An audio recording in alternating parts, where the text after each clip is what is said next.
What is up, guys? Welcome on back to TK's Garage. And I've had some productive conversations via text and over the phone with people that work at Stellantis. And I'm not even talking about my sources. I'm talking about just everyday people that work there and some of the executives. And we've talked about price, and some of those very executives like Tim Kaniskis and others have said, you know, the days of a $40,000 truck are gone. And it's just shocking to me because I was looking at the window sticker of this truck, and this truck literally has every single feature that was available for this model year. And when we talk about the price that we're going to talk about here in just a second, it's a little shocking to see where we're at now. And we're going to get into the economics of it because I've seen a ton of excuses and they just don't add up. Roll the intro.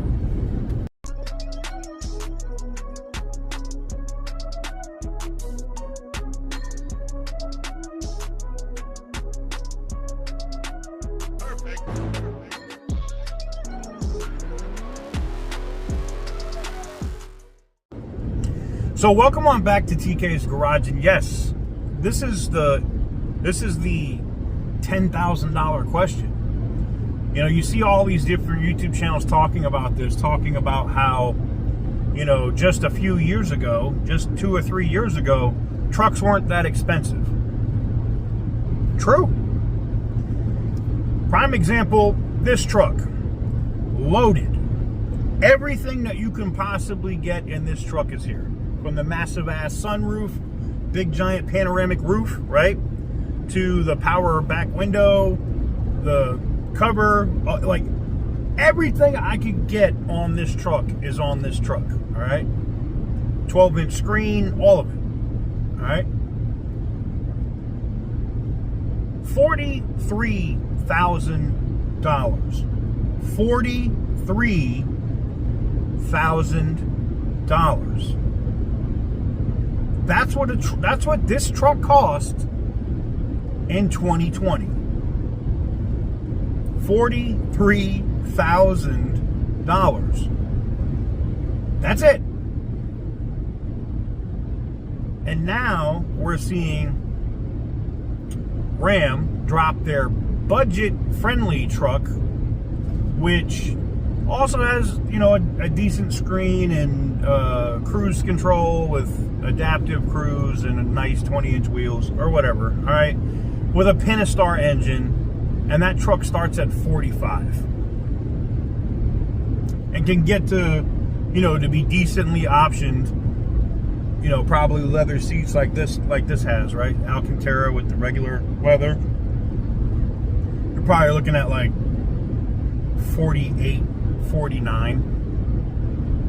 And now just the regular Hemi coming in 2026, just a e-torque Hemi 5.7, you know, which is their base model, is going to be $50,000. Now look, I know the first excuse that's used is, well, inflation, TK. It's got to do with inflation. Miss me with that bullshit.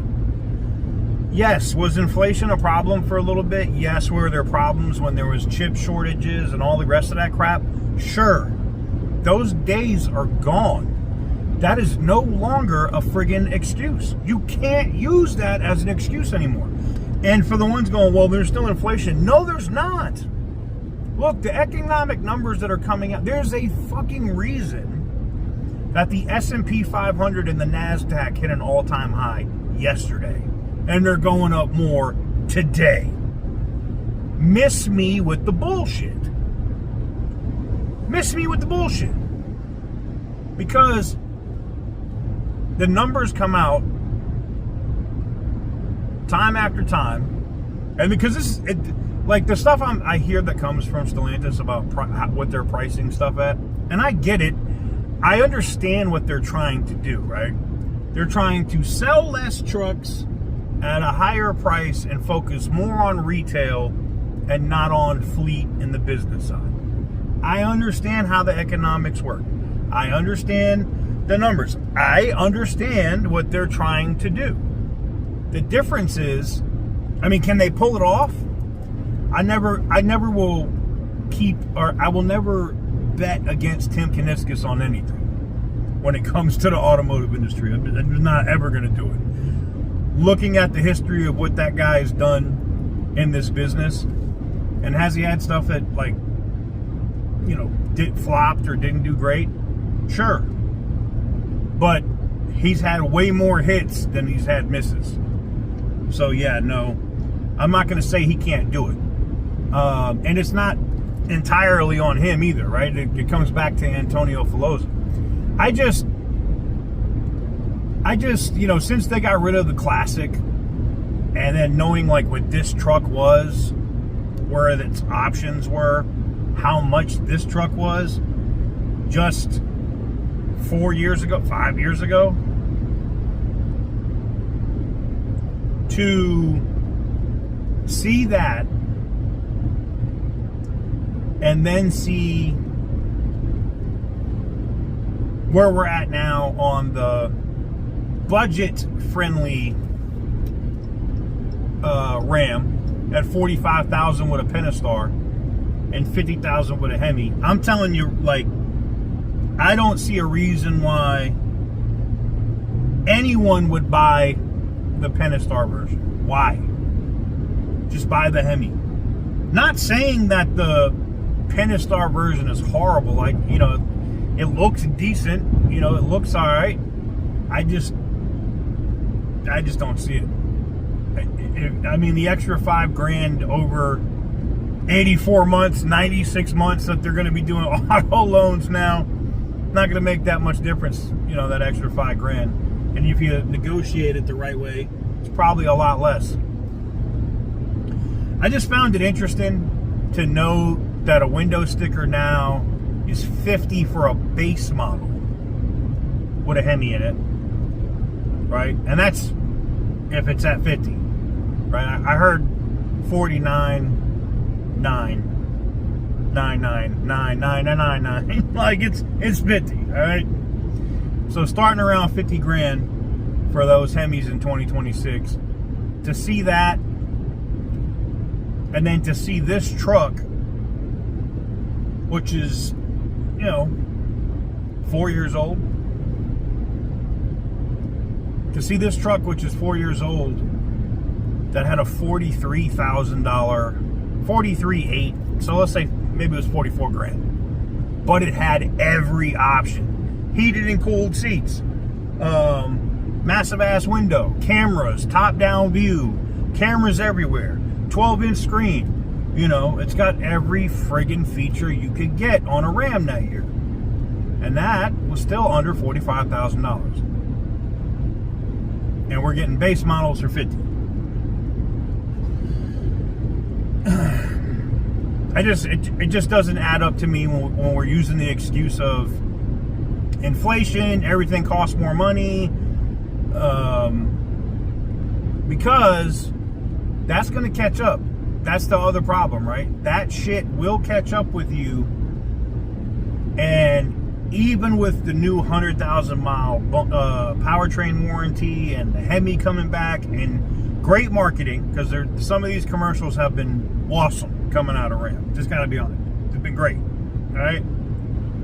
Social media is better about Ram. Everything. All right, like they're doing it right. I also worry though that consumers are going to be like, F this company, because they're still trying to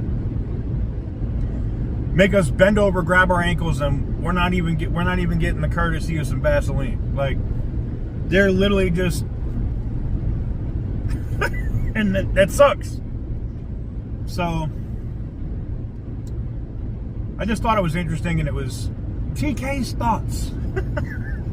TK's thoughts while he's driving. Just couldn't believe it though. I mean, when you really think about it, that this truck was basically under $45K, and it's a fully loaded Laramie, right? And you're going to get a Hemi with a, you know, whatever the base is going to be called, whether it's a tradesman or whatever, and that's going to be 50 with food stamp seats and rubber floors. It's just like, damn. Just damn. Give the video a big thumbs up if you like what I do. Hit the subscribe button if you haven't already. And as always, stay petty, my friends. For the longest time. Whoa. For the longest time. Yo, Percocet, Miley Percocet, Percocet.